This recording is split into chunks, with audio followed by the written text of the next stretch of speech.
Why are socialist bloc innovations forgotten in post-socialist societies? Imagine a time when countries in Southeast Europe were building entire industries, schools, and social programs from scratch under socialist rule.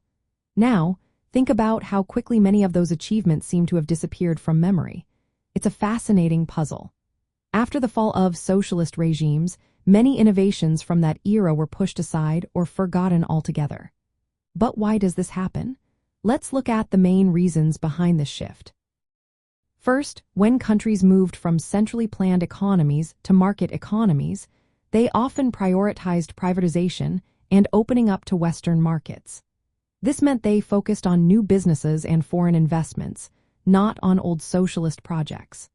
Many people saw socialist innovations as outdated or even oppressive, so they didn't see value in keeping them alive. In Southeast Europe, the chaos of transition, wars, and political instability made it even harder to remember or maintain those socialist achievements. Second, the institutions that supported research and development during socialism were dismantled or lost funding. Under socialist rule, the government invested heavily in science, technology, and social programs. Once those systems collapsed, many innovations lost their support. Without proper funding or institutional backing, many ideas and technologies just faded away. This meant that some inventions, like industrial processes or social welfare models, were never further developed or shared. Third, the stories told about socialism often focus on its failures rather than its successes.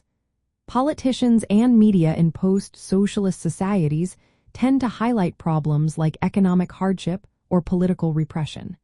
This creates a narrative that dismisses the positive aspects of socialist innovations.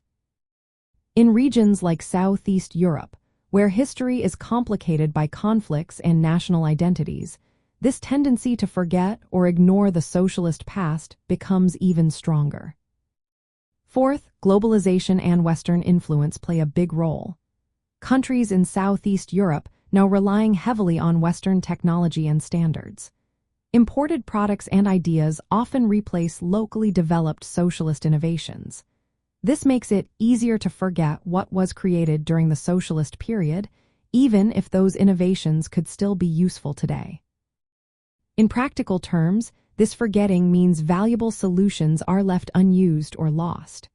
For example, some social programs or industrial methods from socialism could help solve current problems if revisited. But because of the political and social climate, many of these innovations are overlooked or dismissed.